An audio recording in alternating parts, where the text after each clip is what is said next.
What is good, Mexit planners? As I travel across Italy, it has made me appreciate my life in Mexico more. I love Merida, Mexico. I am an advocate for people to move to Mexico, but there are disadvantages of living in Mexico that I've noticed while traveling this week. So today I'm going to share a quick list of 10 disadvantages of living in Mexico. Now, before the haters come for me with some rude comment like move back, you should just move back to the States, or some other rude comment, let me say it again real slow.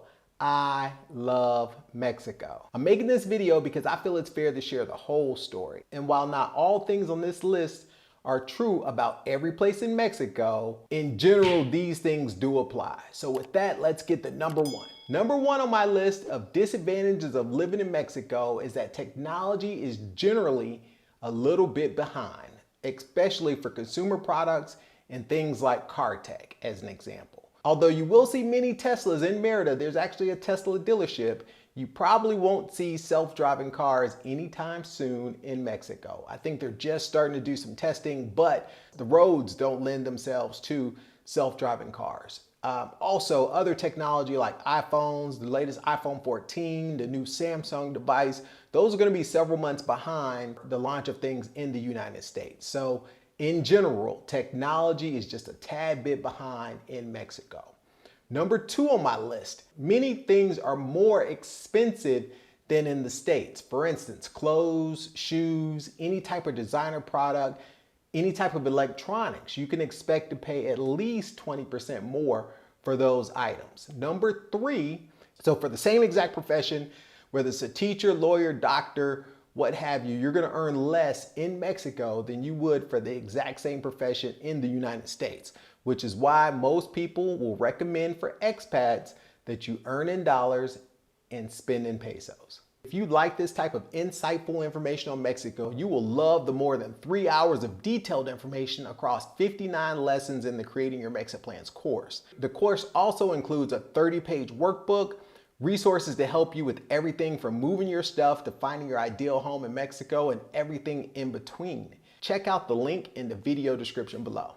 Number four is the real estate market is very much like the Wild Wild West, and there isn't much oversight. Whether that's renting or buying, you have to be very, very careful when purchasing or renting property in Mexico.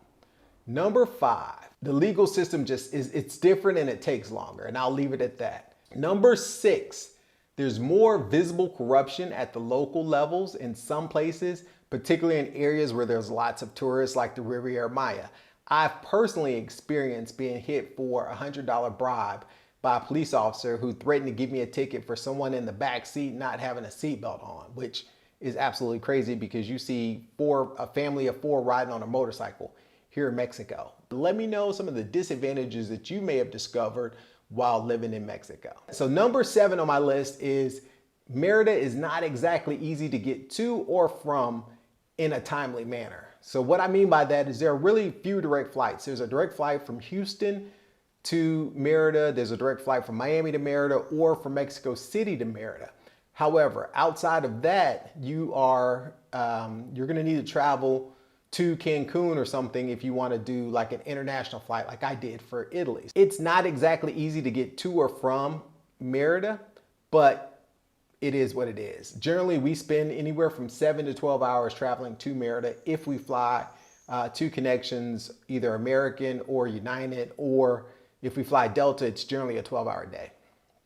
Number eight, in Mexico, you don't drink the water. It's all bottled water. I'm bringing this up again because here in Italy, they literally have water fountains all over the place that's just public water, and apparently it's really good, but you see people filling up their water bottles from fountains that are just, water coming out of the ground, supposedly from natural springs. So I guess that's the San Pellegrino water or what have you, I'm not sure.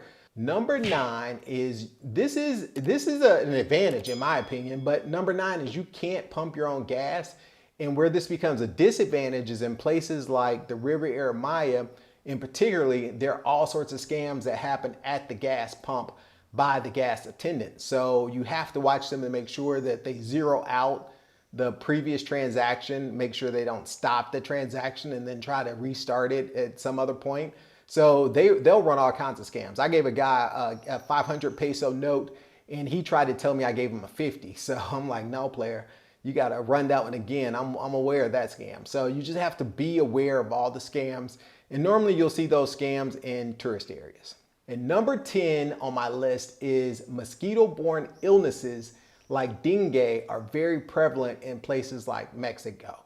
Because it's the tropics, right? There's between 75,000 and 350,000 cases of dengue each year in Mexico, as opposed to in the United States, there's 838 cases reported in 2019. So it's a very big issue that you have to be aware of. It's more than just a nuisance of being bit by mosquitoes. You also have to be conscious of the fact that there are mosquito-borne illnesses like dengue, Zika, chikungunya, and other ones that you need to be aware of because now you're in the tropics. I hope this shares some light. Look, none of these things are an issue where I wouldn't recommend that you move there. I love Mexico, and despite these 10 disadvantages, I will still choose to live there 10 out of 10 times every day. That is the list. I hope you enjoyed it. Until next time, Mexit Plans Monty, a move.